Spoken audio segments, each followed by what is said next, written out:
Madame, Monsieur, bonsoir, bienvenue dans ce journal à la une de l'actualité. Une autre journée de souvenirs et de prières ce dimanche marquée par une messe d'action de grâce à l'église Bon Pasteur de la Riviera. Un moment d'adoration pour le repos de l'âme de Amadou Gon Coulibaly. Le Premier ministre Patrick Kachi, des membres du gouvernement et de sa famille politique saluent l'homme pour toutes ses actions au service de la Côte d'Ivoire. C'est la deuxième séance d'entraînement effectuée dans le cadre de la coopération militaire avec les États-Unis. Les forces spéciales de Côte d'Ivoire renforcent leurs capacités. Elles étaient au contact des forces spéciales de l'armée américaine. Les deux corps d'élite se sont entraînés pour faire face à toutes sortes de menaces. Et puis le ministre australien de la Défense l'a confirmé ce dimanche. Les derniers soldats engagés au sein de la coalition emmenée par les États-Unis ont quitté Afghanistan. Près de 40 000 militaires australiens ont passé 20 ans dans ce pays qui est de nouveau en passe de tomber entre les mains des talibans. Les actions se poursuivent pour se souvenir de Amadou Gon Coulibaly. Ce dimanche, une messe d'action de grâce dite pour le repos de l'âme de l'ex-premier ministre. C'était à la paroisse Bon Pasteur de la Riviera en présence du Premier ministre Patrick Kachi, plusieurs membres du gouvernement et de sa famille politique. Godefroy Okambawa. Un an après son décès, Amadou Gon Coulibaly reste toujours dans la mémoire de ses proches. Ce dimanche, à l'église Bon Pasteur de la Riviera, la messe d'action de grâce, dite pour le repos de son âme, témoigne de la grandeur d'esprit de l'homme. Dans son homélie, le Père co-célébrant a invité les fidèles à vivre pleinement leur foi en Dieu et à témoigner notre amour à nos prochains. Puisse Dieu encore lui accorder le repos éternel et accorder à toute sa famille politique d'être rassurée dans cette foi en Jésus-Christ qui sauve et qui donne, de pouvoir toujours œuvrer pour le bien du peuple, de sorte que notre chef ministre nous a dévancé de là-haut, puisse reposer en paix en voyant les bonnes œuvres que sa famille politique continue d'accomplir pour le bien de toute la nation ivoirienne. Pour le Premier ministre Patrick Kachi, qui avait à ses côtés quelques membres du gouvernement, Amadou Gon Coulibaly laisse un grand vide dans le cœur des Ivoiriens. Tout le monde sait aujourd'hui qu'il a consacré sa vie entière au service de la nation, des plus riches comme des plus pauvres, des gens de toutes conditions, de toute origine sociale, de toute origine politique, de toute origine géographique. Et il s'est donné à la tâche jusqu'à son dernier souffle. Ce sont des exemples qu'on ne voit pas beaucoup aujourd'hui. Nous, c'est un frère, c'est un ami, c'est un parent, on a appris à le connaître. Et un an après, tous ces événements, c'est pour témoigner à quel point il est présent dans nos cœurs. Même si ses yeux, je dirais nos yeux ne permettent plus de le voir, mais il est présent dans nos cœurs. Mais c'est également pour montrer à la Côte d'Ivoire tout entière la façon dont il sied de célébrer un grand homme de sa stature. C'est le 8 juillet 2020 que le Premier ministre Amadou Gon Coulibaly décède. Il repose à jamais à Korogo, sa terre natale. J'en ai justement à Korogo, cette terre natale, pour voir d'autres activités au titre des hommages et de prières pour le repos de l'âme de l'ex-premier ministre Amadou Gon Coulibaly.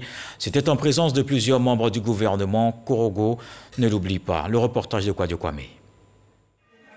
Les derniers sacrifices pour le repos de l'âme de l'ex-premier ministre Amadou Gon Coulibaly ont eu lieu au caveau familial d'Ebgon. Le ministre de la Communication, des médias et de la francophonie a indiqué que le vide laissé par Amadou Gon Coulibaly a du mal à se cicatriser. Le Premier ministre Amadou Gon est la personne qui nous manque le plus.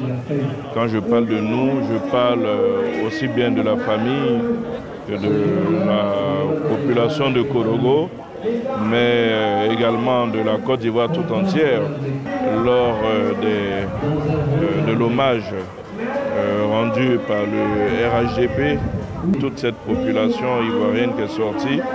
Donc il nous manque. Le premier sentiment que l'on peut exprimer, c'est vraiment ce grand vide au niveau affectif qu'il nous laisse. Aujourd'hui à Korogo, en dépit des cérémonies religieuses qui ont eu lieu à Abidjan, vous comprenez que l'attachement reste fort. Amadou Gon a marqué Korogo et Korogo ne cessera jamais donc de le pleurer. La veille, une marche blanche a eu lieu. Les marcheurs ont emprunté les grandes artères pour le dépôt d'une gerbe de fleurs au mausolée des Gonds. Au domicile familial, une motion a été lue mettant en exergue l'esprit AGC, fait d'amour, d'altruisme, de bonté, de partage et du don de soi à la cause nationale. L'espoir d'une famille s'est éteint, mais en chacun est allumée la flamme pour perpétuer les valeurs qu'incarnait l'illustre disparu. L'illustre disparu qui avait aussi à cœur les questions de développement. On va donc rester à Korogo pour en parler. Le projet multisectoriel de nutrition et de développement de la petite enfance et entre autres celui du renforcement de l'alimentation en eau potable pour les villes de Korogo et Ferke, le laboratoire d'analyse des sols de Sinimatiali et enfin le site de la zone agro-industrielle dédiée à l'anacarde. Il y a une nouvelle offre de services de création des entreprises en ligne. Elle a été présentée par la directrice du CEPICI, le Centre de promotion des investissements en Côte d'Ivoire. Lors de la rencontre avec la presse, elle a fait le point des activités depuis la mise en place de ce guichet unique en 2012. Jean-Luc Bambo. Mise en place pour lever les entraves à la création d'entreprises en Côte d'Ivoire, le guichet unique de création d'entreprises a considérablement facilité la vie aux opérateurs économiques. C'est le constat que dresse la directrice du guichet unique du Centre de promotion des investissements en Côte d'Ivoire, CEPICI. L'opérationnalisation de ce guichet unique a permis une réduction du délai de création de 632 jours à 24 heures et une réduction du coût de 680 000 francs à 15 000 francs CFA pour une SRL au capital inférieur à 10 millions de francs CFA. À fin 2020, ce sont 90 000 entreprises qui ont été créées à ce guichet. La moyenne journalière de création est passée de 20 entreprises créées par jour à 90 entreprises. Un processus de création d'entreprises qui est dématérialisé depuis 2015 avec l'ambition d'apporter plus de transparence et de simplicité, freiné malheureusement dans son élan. Nous nous sommes confrontés aux difficultés liées à l'interconnexion des systèmes des administrations concernées, aux difficultés liées aux infrastructures, aux bugs informatiques, aux difficultés de paramétrage, à la conduite du changement et enfin au contre-coup de la crise sanitaire. Des aléas qui ont fortement impacté le fonctionnement du guichet, allant jusqu'à l'interruption de ses services. Le CEPICI a par ailleurs présenté sa nouvelle plateforme numérique dénommée e-entreprise, qui est désormais le procédé par lequel toutes les demandes de création d'entreprise devront être effectuées. Dans le domaine de la défense, les forces spéciales renforcent leurs capacités au contact de leurs homologues de l'armée des États-Unis. Elles se sont entraînées ensemble. Un entraînement qui est à sa deuxième édition. Il s'effectue dans le cadre d'un partenariat qui vise à renforcer les capacités des soldats ivoiriens dans la lutte contre les menaces de toutes sortes. Pour le voir, Boussanogo nous emmène à l'Académie internationale de lutte contre le terrorisme. Ce sont au total 75 opérateurs de forces spéciales qui auront été aguerris aux techniques de renseignement opérationnel, de tir de précision, de combat en jungle et de contre-terrorisme et libération d'otages. Pour cet entraînement dénommé Joint Combined Extract Training, J7, les militaires ivoiriens ont été répartis sur les sites de Yamoussoukro et d'Abidjan, aux côtés de 22 autres opérateurs de forces spéciales américaines. Ces soldats ont 45 jours durant alterner mise à jour des savoir-faire théoriques, ainsi que mise en œuvre des pratiques opérationnelles en revisitant les connaissances et techniques les plus actuelles. Il s'agissait pour les uns et les autres de capitaliser les acquis opérationnels de chacune des armées.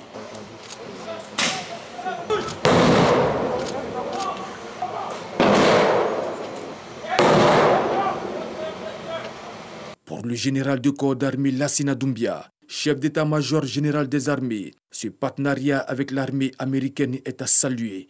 Je voudrais surtout saluer la disponibilité de l'armée américaine à transmettre la grande expérience qui est la sienne dans la mise en œuvre et la conduite des opérations spéciales. Je peux affirmer, sans me tromper, que mes hommes ont beaucoup appris aux côtés de leurs frères d'armes américains. Et je traduis aux initiateurs de cette formation toute la reconnaissance des forces armées de Côte d'Ivoire.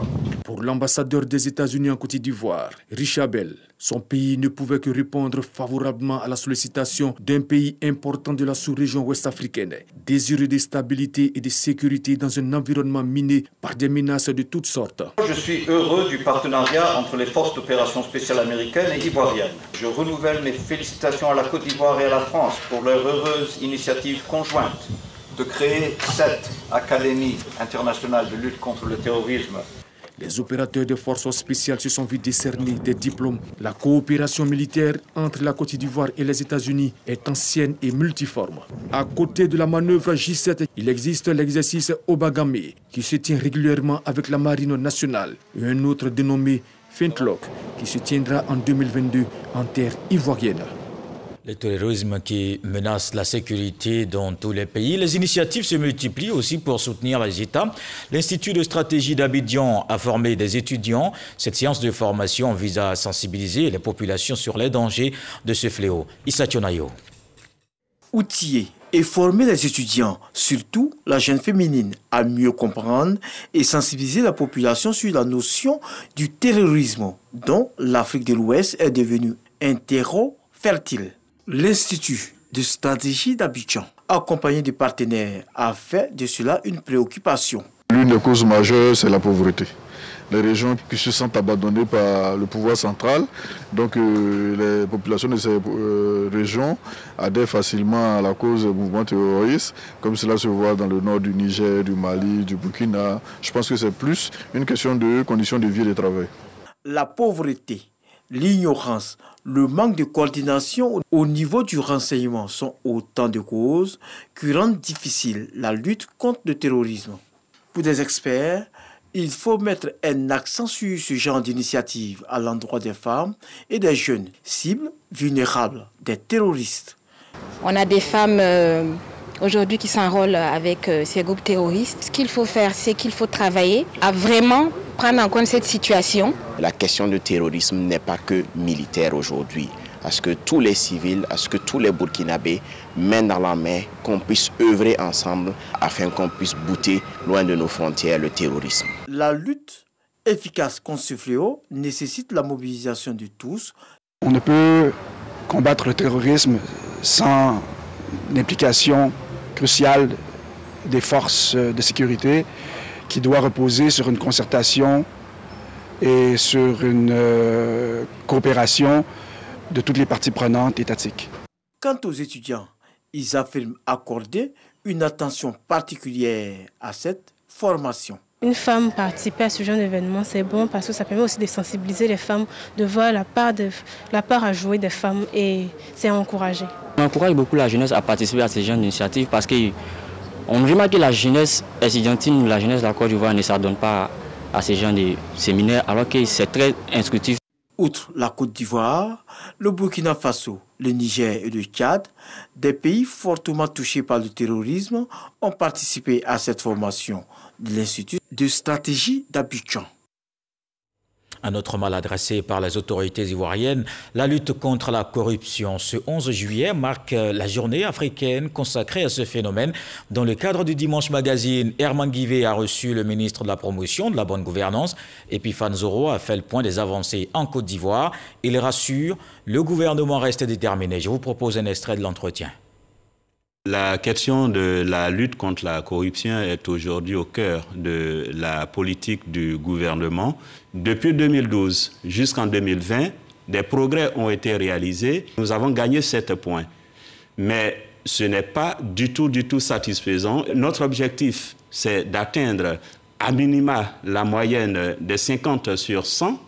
C'est une entreprise extrêmement délicate pour laquelle il faut une synergie d'action qui nous permette de venir à bout et de réduire le phénomène de la corruption. Il est important de mettre en place un Conseil national de la bonne gouvernance qui est l'instance de coordination de l'ensemble des acteurs. Il faut également renforcer le mécanisme de détection des cas de corruption. Aux dirigeants de société, c'est une responsabilité de gérer une société. C'est une responsabilité de gérer les fonds publics. Il faut les gérer avec intégrité, avec transparence, mais également il faut rendre compte. Les audits vont s'étendre et le président de la République et le chef de gouvernement ont décidé d'intensifier la répression. In fine, il s'agira pour le gouvernement d'instaurer des dispositifs de conformité anticorruption et de renforcer la bonne gouvernance dans les sociétés d'État et les entreprises publiques. Et les consignes du chef de l'État sont claires. Aucune tolérance n'est acceptable. Aucune flexibilité donc. Aucune flexibilité n'est acceptable, qu'il s'agisse de membres de gouvernement, de directeurs généraux, de quelque bord qu'ils se trouvent. Il s'agit d'assurer de la transparence et de faire en sorte que chacun puisse répondre de ses actions. Il y a également certaines fonctions qui sont les plus exposées à la corruption, les fonctions de passation de marché, de l'accès à la fonction publique, qu'il s'agisse de concours de la fonction publique ou de concours au niveau de police, de l'armée. Ce sont des perceptions, mais des mesures sont en train d'être prises et des opérations sont en train d'être initiées. Nous n'allons pas dévoiler la stratégie que nous comptons mettre en place pour démanteler ces réseaux éventuels, mais soyez sûrs, toutes les mesures mises en place récemment au niveau de l'éducation nationale pour endiguer la corruption et la fraude dans les examens à grand tirage. L'Ivoirien a coutume de dire « je peux faire tout ce que je veux ». Ça n'ira nulle part, ça ne va pas aller quelque part, mais nous disons, vous pouvez faire confiance au gouvernement, cette fois, ça ira quelque part. On a compris votre message, monsieur le ministre. Les assurances du gouvernement et sur la question, un séminaire a porté sur la lutte contre la corruption dans les marchés publics. Les acteurs ivoiriens étaient en séminaire de partage, d'échange d'expériences avec Expertise France. Alvorassa. Hervé Taureau et Jean-Pierre Guinet sont deux formateurs français. Des experts en marché public, des experts référents sur les projets d'appui aux institutions financées par l'Union européenne et Expertise France. Ils ont bien voulu partager leurs expériences avec les personnels de l'Autorité nationale de régulation des marchés publics, ANRNP, de la Direction générale des marchés publics et des cellules de passation des marchés publics. Les échanges ont porté entre autres sur l'appui à l'opérationnalisation des instances de contrôle interne et externe, l'efficacité de la recette et de la dépense publique, la transparence et la redevabilité dans la gestion des finances vis-à-vis des citoyens. Pour les formateurs, les échanges ont été exceptionnels et les moments de partage ont édifié les uns et les autres. Durant tout le temps de la formation, il y a eu des échanges d'expérience, il y a eu des échanges juridiques, sur des questions juridiques qui étaient très pointues, et bien entendu des échanges sur les composantes techniques des marchés publics en Côte d'Ivoire. Je pense que tous les exemples que nous avons cités et que nous avons appris de la part de vos collaborateurs ont été très riches d'enseignements et je pense qu'il y aura des conséquences en termes d'outils que nous avons élaborés pour les aider dans leur autocontrôle, dans le cadre de leur mission. Penanyaba Koulibaly, président du conseil de la NRNP, tout en appréciant le niveau de cette formation, a donné quelques éléments techniques de détection de fraude et de corruption dans les marchés publics.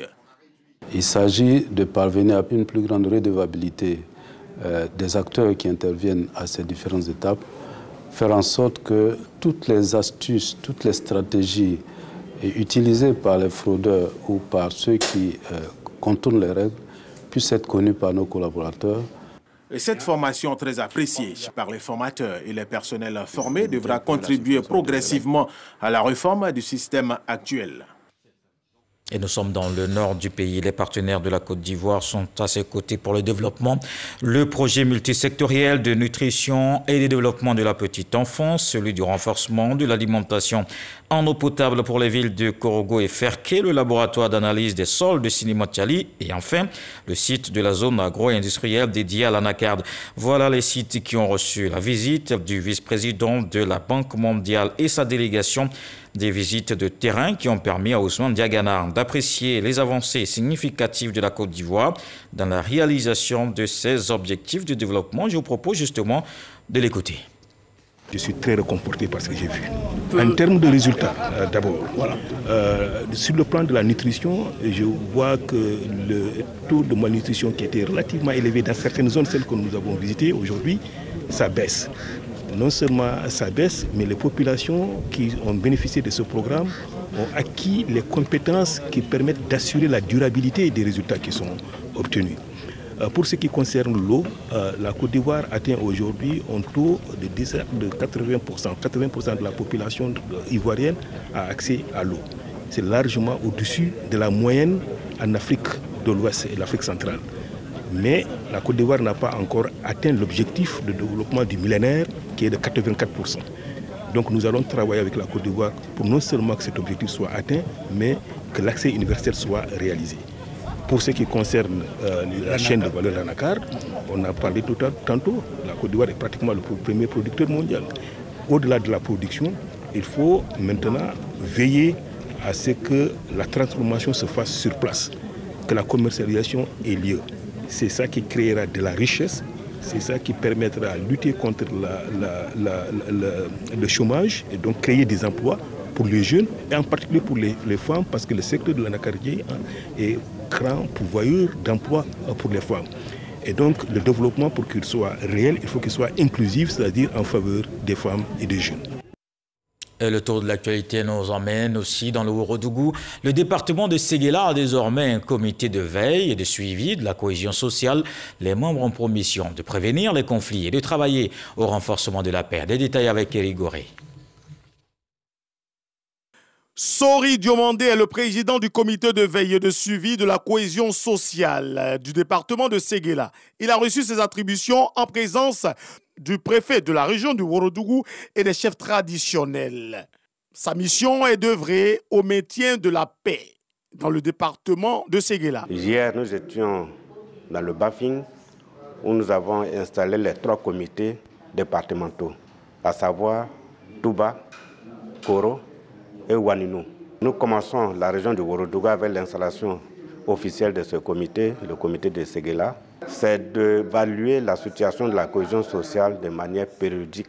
Le préfet de la région du Ourodougou, Dirasouba Karim, est allé dans le même sens. J'ai demandé aux membres du comité de laisser, par exemple, la chefferie traditionnelle jouer son rôle de chefferie traditionnelle, le tribunal, laisser le tribunal jouer son rôle s'il y a des problèmes de chefferie et que ces problèmes doivent être réglés en premier ressort par les institutions sociales, par le sous-préfet, qu'on laisse ces institutions régler, de sorte qu'eux, ils n'interviendront que pour faciliter, en cas de difficulté, les relations entre les usagers et ces institutions, les usagers entre les institutions administratives. C'est l'année dernière que ces comités de veille ont été mis en place par le médiateur de la République pour être plus proche des populations ivoiriennes. Et on se rend dans l'ouest du pays. Les femmes sont regroupées en coopératives pour leur autonomisation. Les associations de la commune de Mont reçoivent des dons du ministre Wagondo Diomandé. C'est une action qui vise à les accompagner pour accroître leurs activités. Patricia Omouetia. Des broyeuses et des décortiqueuses aux femmes d'une 60aine d'associations de la commune de Mont. Un don du ministre Wagondo Diomandé, fils de la région. Le but est de permettre aux femmes du village d'accroître leur productivité pour être plus autonomes. On est très contents de les cadeaux. Devant nos frères et sœurs, devant les chefs du village, ils nous ont offert des machines, des broyeuses. Nous allons bien travailler maintenant. Nous sommes très contents. On va bien travailler parce qu'on est contents de nos cadeaux qu'ils nous ont donnés. Les femmes étant seules dans les villages, il était important de les mettre déjà en groupe et à partir de ces groupes-là de créer une société coopérative qui est beaucoup plus forte, qui bénéficie de beaucoup plus de moyens de l'État de Côte d'Ivoire. Et aujourd'hui, nous pensons que nous sommes à l'apogée de notre cheminement. Les femmes ont commencé à travailler. Les femmes de la région sont sorties nombreuses pour témoigner leur gratitude aux bienfaiteurs, représentés par Fofana Aboubaka Sidiki, maire de la commune de Mont. Selon lui, cet appui matériel est un acte d'accompagnement et de soutien à ces femmes qui constituent un maillon essentiel de développement. Elles sont battantes, elles sont engagées et le ministre Wagondo nous a chargé de venir leur porter ce message-là. Et c'est pour cela que tous ces dons ont été faits, pour montrer à nos mamans que les enfants que nous sommes seront toujours à leur côté. Pour optimiser la rentabilité de leurs activités, 68 associations bénéficiaires de ces dons se sont regroupées en coopératives agricoles. CGP Jacqueline, présidente de cette nouvelle coopérative, a été investie séance tenante pour conduire la coopérative. Ici à Abidjan, un mot de religion. Les habitants du quartier Benogosso, dans la commune de Port-Boué, ont inauguré leur nouvelle mosquée. L'édifice baptisé Mosquée Zeynab Tangara fait marquant de l'événement l'intronisation de l'imam qui aura à diriger ce lieu de prière. On le voit avec Mahama Traoré. Benogosso, un quartier reculé de la commune de Port-Boué. En ce vendredi jour de prière, les fidèles musulmans prient pour la première fois dans la nouvelle mosquée Zeynab Tangara. L'édifice construit par un office de ce quartier centenaire vient soulager les habitants. Les travaux ont commencé il y a quelque chose de 3 ans de cela. Les vendredis, tu peux te lever tout près venir prier. Au lieu d'aller à quelques kilomètres, 2 kilomètres, une fois déjà tu quittes chez toi, tu viens à la mosquée, très intéressant. Celui qui construit une mosquée ou qui participe à la construction d'une mosquée, Dieu construit une maison pour la personne dans le paradis. Quand vous fréquentez la mosquée, Inch'Allah, et vous ne devenez pas ignorant dans votre religion. Mais quand vous ne fréquentez pas la mosquée, vous ne pouvez pas connaître votre religion, puisque c'est dans la mosquée que les prédicateurs sont à tout moment. Des cadres et des élus proches du donateur sont venus apporter leur soutien aux populations de Benogosso. Quand on dit une mosquée, c'est d'abord le partage. Étant cadre à Port-Boué, donc il était de notre devoir de venir représenter le parrain Ibrahim Konaté pour apporter notre contribution au développement de notre communauté. Ce sont ces types d'actes qui sont recommandés en islam. Il ne s'agit pas de construire uniquement des immeubles pour cette vie, mais il faut aussi construire pour l'au-delà, car le monde est un lieu de passage. L'imam désigné pour guider les fidèles de la mosquée Zeynab Tangara se nomme Al-Hussein Sangaré. Il a prêté serment en jurant de servir Allah et de subir les sanctions prévues par le COSIM, le Conseil supérieur des imams, en cas de manquement grave. Il l'a fait après avoir porté un turban, symbole de connaissance, reçu une canne, symbole de droiture, en plus d'un Coran qui orientera sa mission. L'intronisation d'un imam est un symbole fort pour le COSIM. Ça permet de donner la main de l'imam intronisé d'abord aux représentants du COSIM, du département ou de la section.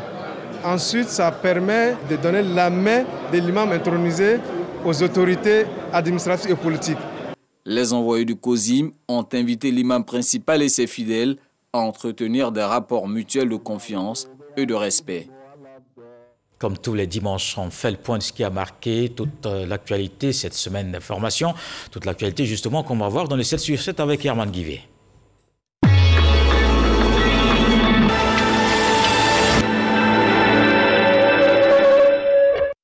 L'Allemagne a levé lundi dernier les interdictions d'entrée sur son territoire liées à la pandémie de Covid-19 pour 5 pays, le Royaume-Uni, le Portugal, l'Inde, la Russie et le Népal. Les voyageurs de ces pays peuvent entrer en Allemagne dès qu'ils observent la quarantaine. Ils se soumettront aussi aux tests obligatoires. Le président haïtien Jovenel Moïse a été assassiné dans la nuit de mardi à mercredi par des hommes armés dans sa résidence privée. Auteur présumé de cet assassinat, un commando de 28 personnes, composé essentiellement de mercenaires colombiens. 17 d'entre eux ont déjà été arrêtés. Jovenel Moïse avait été élu président en 2016 et avait pris ses fonctions le 7 février 2017. Il est mort à l'âge de 53 ans. L'ex-président sud-africain Jacob Zuma, condamné à 15 mois de prison ferme pour outrage après avoir accepté de se conformer à la justice et de se constituer prisonnier. Il s'est rendu mercredi à la prison d'Escour pour commencer à purger sa peine.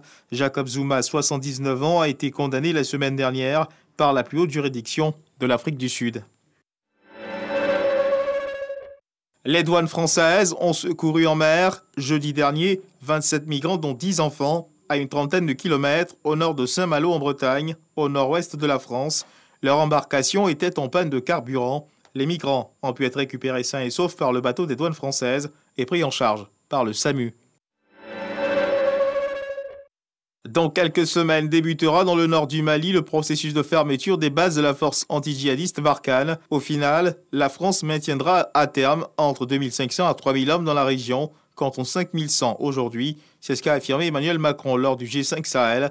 Les troupes françaises se retireront du nord du Mali d'ici fin 2021.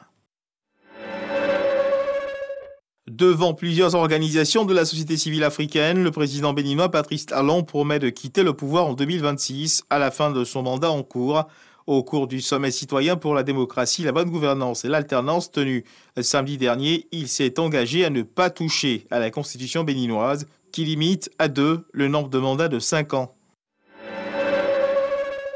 Ce dimanche 11 juillet, le gouvernement australien a confirmé le retrait de ses troupes d'Afghanistan à l'instar des États-Unis et d'autres pays. L'Inde annonce rapatrier des responsables d'un consulat de Kandahar. Vendredi dernier, des responsables talibans ont déclaré avoir pris le contrôle de 85% du territoire afghan.